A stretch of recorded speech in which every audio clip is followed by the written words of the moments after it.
nós vamos fazer algumas pequenas considerações sobre o que já vimos do aspecto político do segundo reinado. Mas hoje cabe-nos avançar e sedimentar conhecimento sobre o lado econômico e social do segundo reinado. Como é que ele começou? Vocês se lembram? Com um plano liberal, com um plano maiorista, com um golpe, o golpe da maioridade. E esse golpe da maioridade, feito no Clube da Maioridade, por Antônio Carlos de Andrada, irmãos de José Carlos de Andrada, aquele que foi tutor de Pedro I, ele consagrou o quê? É preciso que um Conselho de Estado assessore quem possa usar o poder moderador. Quem pode usar o poder moderador? Um rei, e não um regente. O Brasil estava ingovernável. Portanto, Pedro I teve Conselho de Estado e usou o poder moderador.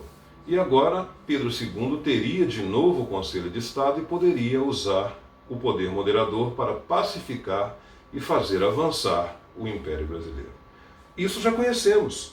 Mais uma pitadinha para sedimentar o nosso conhecimento é que o Partido Liberal que prevaleceu não foi o Partido Liberal exaltado, foi que partido? O Partido Liberal moderado, que se dividiu em progressistas e regressistas. E eles se deram novos nomes, PL e PC, Partido Liberal e Partido Conservador. Essas duas siglas, já sabemos, se alternaram ao longo do segundo reinado. Foram 36 trocas de gabinete, mais ou menos 1 ano e 3 meses para cada gabinete. E de vez em quando, numa tentativa de conciliação e de impedir o acesso à política de setores nascentes nas cidades, setores urbanos, os dois se juntavam. O tal gabinete da conciliação, o Marquês de Paraná liderou um desses gabinetes da conciliação, onde liberais e conservadores governavam juntos em nome do rei.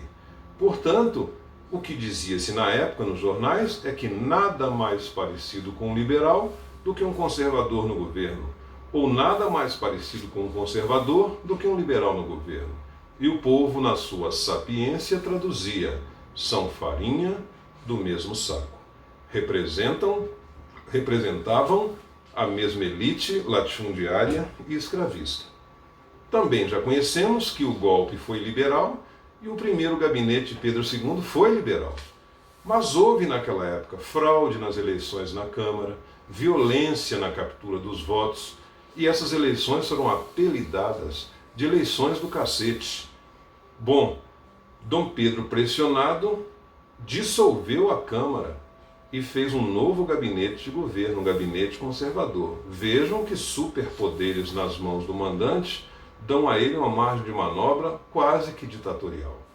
Pedro II, pressionado, tinha o poder de veto e podia dissolver o Congresso Nacional, e o fez. Começou governando com um gabinete todo ele liberal. Em seguida, um gabinete conservador. E isso se sucedeu outras 34 vezes. Ao todo, 36 trocas de gabinetes ao longo do segundo reinado. O que tudo isso consagrava? Um fortalecimento do poder central, em detrimento do poder das províncias, dos estados. Um fortalecimento da figura de Pedro II, em torno de quem orbitava todo o resto. Portanto, Dom Pedro II vai, seguindo a sua educação esmerada, porque ele foi treinado, educado para substituir o pai. Ele mirou o governo da Inglaterra. Em 1847, elegeu o presidente do Conselho dos Ministros. Isso equivale a um primeiro-ministro. Então ele estava imitando o governo de que país? Da Inglaterra. O parlamento da Inglaterra, ele não serve para e passo ser comparado com o brasileiro, porque lá o rei reina, mas não governa. É figura decorativa. Quem reina é o parlamento, a casa da burguesia dos nobres, com seu primeiro-ministro. Aqui, Dom Pedro II, exercendo o poder moderador, é que tinha o poder de indicar o primeiro-ministro no partido vencedor. Cansado dele por alguma situação política, podia cassar esse voto de confiança e novas eleições iriam ser feitas. Então, aqui no Brasil, o rei reinava e governava. Por isso, o nosso parlamento foi chamado de parlamento à brasileira ou de parlamentarismo às avessas. Seja como for, foi o primeiro grande ponto a favor de Pedro II e de sua popularidade e de seu governo muito estável, porque ele tinha nas mãos o controle da política brasileira. Lembrem-se, meus alunos e alunas, como é que foi o primeiro reinado? Instável política e economicamente. Como foi a regência? Instável política e economicamente. O segundo reinado, ao contrário, foi um período de grande prosperidade, de grande estabilidade política e econômica. O fator de estabilidade política acabamos de ver, o parlamentarismo às avessas. As revoluções liberais que ocorreram em São Paulo, Minas Gerais, Pernambuco, elas foram todas sufocadas pelo poder imperial. E daí vem a segunda fonte dessa estabilidade do rei e do segundo reinado. A ação do exército substituindo a ação da Guarda Nacional. Vocês se lembram que a Guarda Nacional, fundada lá nos tempos da regência, nos tempos do Padre Feijó, só tinha os membros da elite. Então agora o exército virou um grande canal de ascensão social.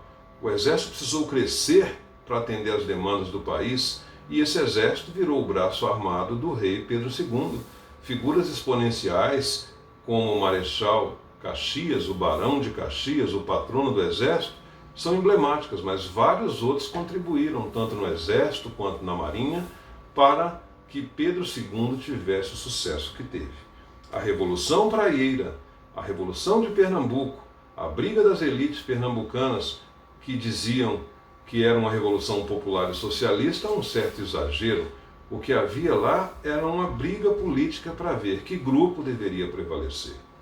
Quaisquer que sejam as revoluções que vieram depois do golpe da maioridade, a ação do exército resolveu todas elas. Aquela que veio da regência, a Revolução Farroupilha, também foi resolvida até 1845. Portanto, o Império já tinha uma estabilidade política, a adoção do parlamentarismo às avessas, é verdade. Agora a ação do exército, pacificando o país, resolvendo as avanças, as guerras, os motins contra o rei, precisava-se de uma estabilidade econômica. Se a senhora agora, sua majestade, o café, no dizer do seu livro, qual o grande produto de exportação do Brasil no segundo reinado? O café não era o único produto, mas chegou a responder por 60% da pauta de exportações brasileiras. Portanto, ele era decisivo e ele reabasteceu os cofres dilapidados nos tempos de Pedro I, nas tratativas para alcançar reconhecimento da nossa independência. Não tinha agora a concorrência internacional, porque embora houvesse problemas de beneficiamento do café e não tinha um café de um mesmo padrão, o Brasil se torna o principal produtor mundial. E aí pode, com os lucros do café, uma vez que isso era bebida de luxo na Europa, e agora os norte-americanos compravam também a maior parte do café brasileiro, os barões do café viraram os homens mais ricos do Brasil. Portanto, o café significou símbolo de força econômica do Brasil, estabilidade econômica. E junto dele outros produtos também tiveram sua vez, como o látex, a borracha extraída das seringueiras. Os índios já extraíam esse látex, mas agora o processo de vulcanização. O que vem a ser vulcanização? A mistura, um tratamento com enxofre, e aí esse produto vai ficar mais viável. Esse produto pode ser usado nos automóveis, nos pneus, na prática de revolução industrial. O Brasil, então, pôde exportar para o mundo a sua borracha. O norte, a Amazônia, o Pará e outros cantos tiveram seu momento de opulência. Houve também a questão do tabaco na Bahia e houve também a questão do açúcar, nunca deixou de ser importante, mas o café superou todos eles. É importante dizer que a exportação brasileira, entre o primeiro reinado e a regência, vocês vão ver no box lá do Jacob Gorenda, que o Brasil exportou por volta de 800 mil toneladas de café entre o primeiro reinado e a regência. E esse número, pulou para 8, 9 milhões de sacas de café durante o período do Segundo Reinado.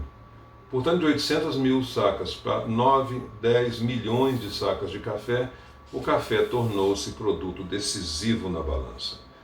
E para explorar essa nova riqueza, o Vale do Paraíba deu lugar ao Oeste Paulista. A terra cansada por plantações sucessivas no mesmo território, o uso da mão de obra escrava, que foi paulatinamente sendo suplantada pelo uso de mão de obra imigrante, o uso de novas técnicas de beneficiamento, descascador, despolpador, fizeram a produção do Oeste superar em muito a produção do Vale do Paraíba.